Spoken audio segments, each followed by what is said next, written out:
You're very welcome back to the course. In the last lecture, we finished off on our keyword research process. You now have your chosen keywords, which will be the centerpieces for your content. So what we need to do now is actually create content around those keywords. And in this lecture, we're going to get started on that process and really move into the on-page SEO section of this checklist. This is the checklist that you will use every time you write a new blog post or create a new piece of content, because this covers on all of the things that you should have on your page to make sure that it's optimized and ready for the search engines. In this lecture, we're going to cover the first 3 points, and then the subsequent lectures, we're going to be working through them. So by the end of this next few lectures, by the end of this part of the checklist, you will have a perfectly optimized, SEO optimized piece of content. First thing we need to do then is actually come into our website builder and create a new post. So inside WordPress here, it's just posts, add new. It'll be very similar on any other website builder that you have. And this is where we're really going to implement every single one of these steps. Now I have my Yoast SEO plugin installed here as well. If you have a WordPress site, make sure you have this set up before we get started on this. I installed it a couple of lectures ago, but this will really help you out and remind you to complete all of these 11 steps every single time. If you don't have a WordPress site, don't worry, I've written all of the points here anyway. First thing we want to do is really pick one keyword per page, and the Yoast SEO plugin is a great reminder for this. It shows you focus keyword, so I'm going to pop that in right there, SEO checklist. And essentially what I'm going to do as an example here is rebuild this post I've already made. You're looking at a post here that has followed exactly these 11 steps, but I'm going to rebuild it from the start so you can understand the process and not just the end result. But this is an example that you can come back to again and again and have a look at. Now, after I've picked my focus keyword, what I need to really do is write the title tag. And the title tag is really what appears in the search results here. So we looked at this before. This is the title tag here. This is the title of your blog post, the title of your page. It's an extremely important indicator to Google what your whole blog post is about or page is about.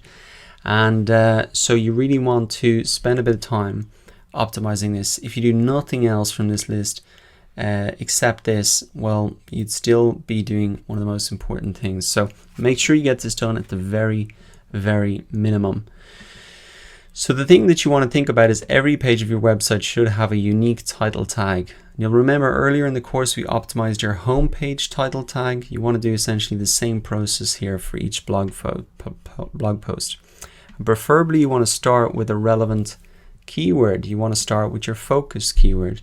So I can edit my title tag here inside Yoast and get a preview of it.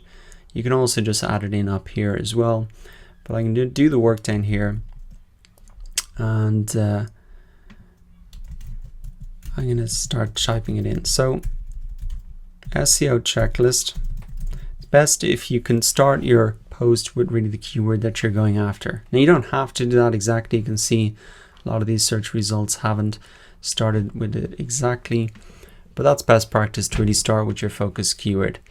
Now another thing that you can do to pick up some more searches is add in small modifiers like best, 2016, etc. And you can see that here that people have added these 2016, etc. in here because a lot of people do search for that. They search for checklists, templates, tools, 2016.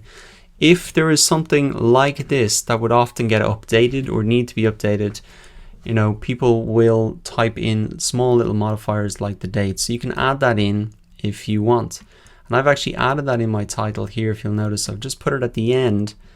So potentially I can pick up some additional searches for that term if someone types in SEO checklist, but really as well just as an indication that this is up to date and is up to date to the other ones in the search results. So now I've got my keyword in there. What else do I need to do? Well, I need to keep it at a certain length as well. You've got a limit to how long your title tag can be. It can really be 55 characters or less. Otherwise, it'll appear truncated in the search results. Let me give you an example of this. I'm just going to type in home insurance. I want to show you about what it looks like if it's truncated. So I think I saw an example here. Where was it? This is what it looks like if your title tag is too long. It shows the title tag, but then it's cut off at the end and you can see the ... Essentially, the title tag here is too long. This company could probably shorten it up a little bit to have the full message within the 55 characters. I think it just looks a little bit more professional, and make sure that you're communicating your message in the frame that you have. Inside WordPress, it'll show you here the exact length that you have. For example, the green is like the good area, and if you start to put in more than that, it turns to red. So you really want to avoid that there. What do you put in here then? I would suggest you really look at the title tags for your competitors as well. Look at what they've done, and you have to think about how can you really stand out. So there are a number of other checklists for me here: 29 points, 41 points, 40 points. So obviously I don't have the longest checklist. I did that on purpose. I want to keep it pretty simple. So I can't compete on the number of points. I don't think that'd be a good idea. So I'm going to try and make it more specific to who this checklist is actually for. And what I'm going to say is SEO checklist for new websites. I actually noticed earlier that this is one of these search terms that I highlighted. It gets 30 searches a month. So I could potentially, after a while, start to rank for this term initially, and then after a much longer time, rank for the keyword SEO checklist. So I can pop that in because it's very relevant to my audience.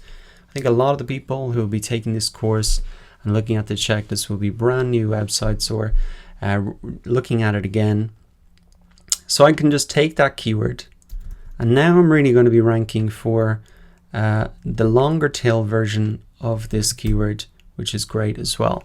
One other thing I noticed as well, that SEO audit checklist gets 480 searches a month, and so I don't have that exact term in my title, but I can just add this in as well, SEO audits, and people really know that not only can they use this checklist for new websites, but they could also use it for SEO audits as well. So that is really the thinking behind the title that I wrote. I would suggest you follow that process as well. Follow these rules for the title tag, and really have a look at your competitors and think about how you can stand out in the search results. Because remember, this is what the end, and this is what the process is all going to look like at the end. If everything's stacked up here and somebody's making a decision, you want to try and have a title tag that really jumps out. Now after that, let's look at the URLs. The URL is really the URL for the page, and you can see here mine is just / SEO checklist. So how did I actually set that up? Well, inside SEO Yoast here, you can actually just set this, and you can see how this is going to appear. Very easy to do here. I think what you really want to avoid are URLs that look something like this. Oh yeah, here we go. You know, /p equals 123. Now, you want to make your URLs really human readable, and also if you're trying to make it easy for people to remember / SEO checklist, it's easy to know how to get to the page very, very quickly. So you want to keep these URLs as short as possible. By default, what will happen is your whole title will be put into your URL here, but you can just shorten it down to the main keyword, so you can make it easy for people to really get there and remember it. Now I know I have quite a long domain, but if you have a shorter domain and you just say / whatever it is, you can almost say that to people and they will know where to go. So what we have done is really cover off on the first 2 points there. I think the final thing to mention is separate your keywords in your URL with hyphens. You never want to have it like this with underscores, because Google will read that all as one word, whereas Google will read this as separate words. So that's just one final point on that. Make sure that's done there. All right, so we've already got through one of the major parts, really, getting your title and URL and having one focused keyword. I'm going to wrap this up now, and in the next lecture we're going to focus on meta descriptions. This is what really appears here in these search results, and getting it right can massively boost your click-through rates.